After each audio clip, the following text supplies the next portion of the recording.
Excellent. Hello with air. You guys already all know who we are, but I'm Sarah. Demi. I'm Sam. And this is our presentation on the future of journalism. So the rise of social media and the increasing pull away from traditional media outlets is something that members of the journalism industry must be very wary of. The insurgence of media platforms such as Twitter, Facebook, Instagram, YouTube, and Netflix have caused a rupture in viewer loyalty. This causes young people to not seek information in the traditional way, often hearing most of their news through these prevalent social media platforms. In order to keep viewership in young people and to create brand loyalty in generations Y and Z, drastic and potentially risky changes need to be made. First of all, we must address the changes that the CRTC has been making lately. So the CRTC have been trying to get on the same page as Canadian cable and satellite television subscribers in a series of hearings which they're calling Let's Talk TV. The CRTC is exploring the future of TV regulations. Basically, what this means is instead of protecting specific channels or even broadcasters, they're encouraging subscribers to use and pay for the TV that they want. A number of options have come forward from these hearings. The most overwhelming disputed option would be this pick and pay structure.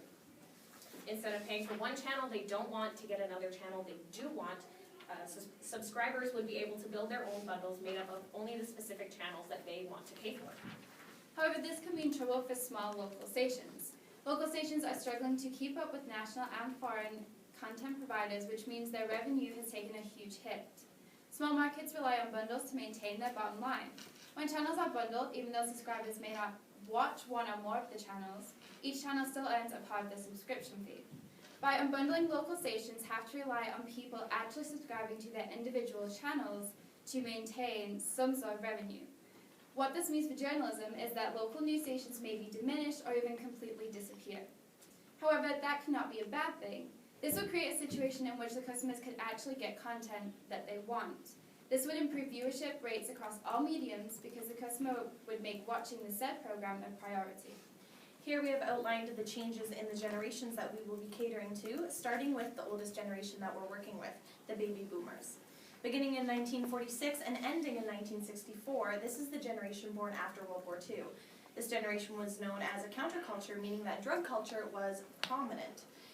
The generation later went on to become more conservative and give birth to generations X and Y.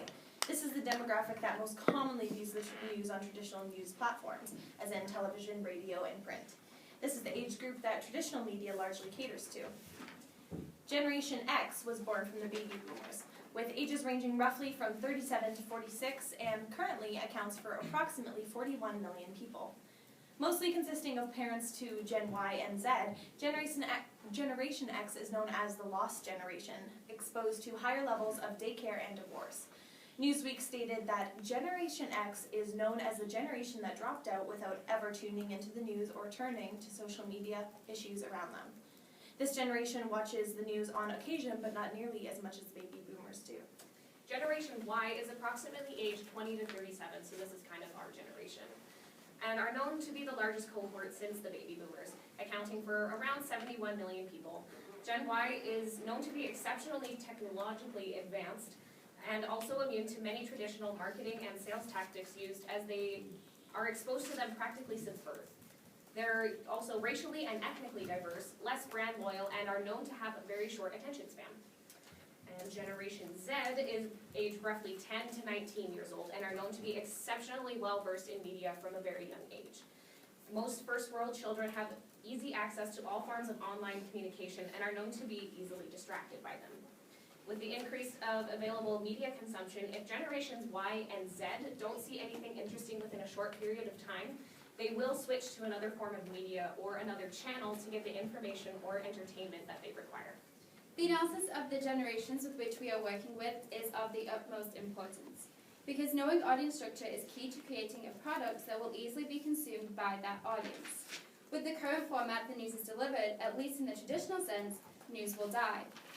In order to keep interest in broadcast news, the entire format will have to be changed to suit a different demographic that is currently being addressed.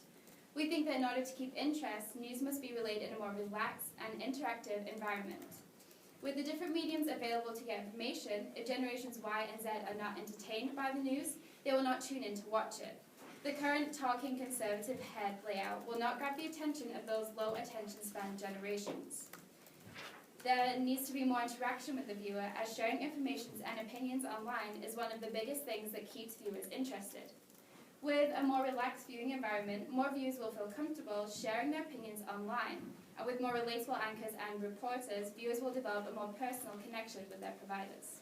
Scheduled newscasts will also be an issue, as these younger generations want their information delivered on their schedule at their command. This is why we think that Netflix has gained such traction, as it provides wherever, whenever viewing options. We think that news mediums will switch to this as a viable option, perhaps either selling their newscasts to online streaming associations like Netflix, or by creating their own. This may open up an opportunity for news to reappear as a channel on such a system and be more accessible. However, it will still play second fiddle to the internet and social media portion of journalism. With these factors in mind, we find that the future of television journalism is slight and marginal. With only a small section of viewers already, and with the rise of social media, television is becoming a less needed form of action. Social media and online journalism is the type of medium that we see with the biggest future. As the new generations continue to rely on social media as their main source for all types of information, this type of medium will continue to grow in importance. News is already starting to add social media to their list, making news feeds available on both Twitter and Facebook. This will continue to grow, and as time goes on, it will, instead of being a supplementary option, become one of their main features.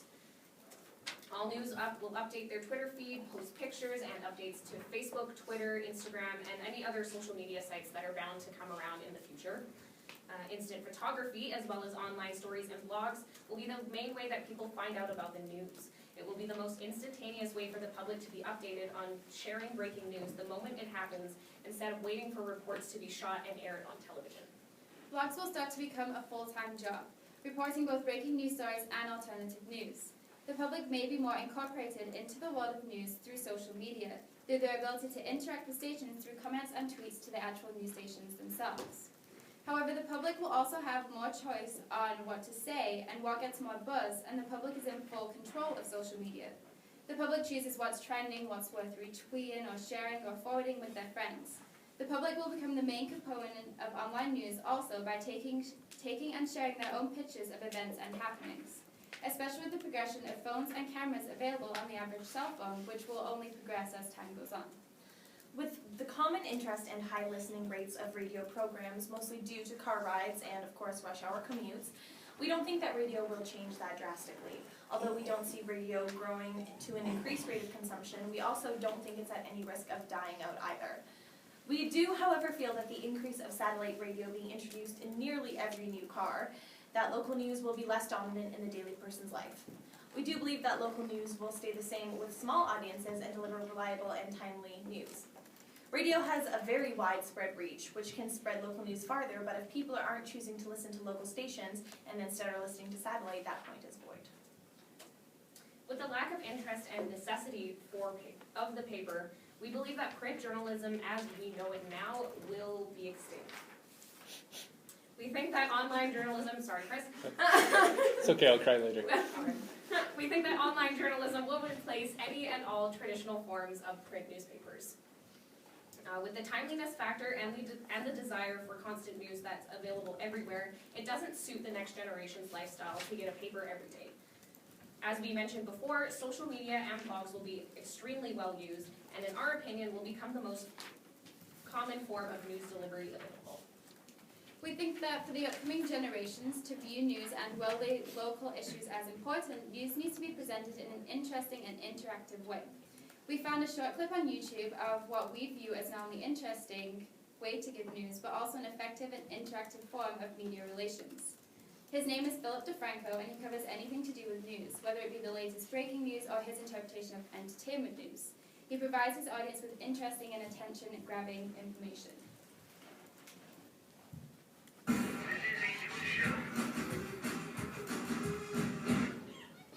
What's up, nation? My name is Philip DeFranco. I think this is probably Tuesday. and also I think I'm about to talk about music type stuff and things that matter to me today. 2 quick notes before we get started. 1, to anyone that complained about yesterday's video title, thank you for commenting before you got to that part of the video. And 2, just kind of a random thought of the day. Basically, that's it. From this, we especially appreciate the way that he was able to connect with his viewers. He understands that people sometimes have concerns on what he chooses to cover and lets them know that he's paying attention to that. If traditional news media doesn't change to fit the viewing necessities of the low attention span of the upcoming generations, the relay of news as we know it will cease to exist. That's it. Great.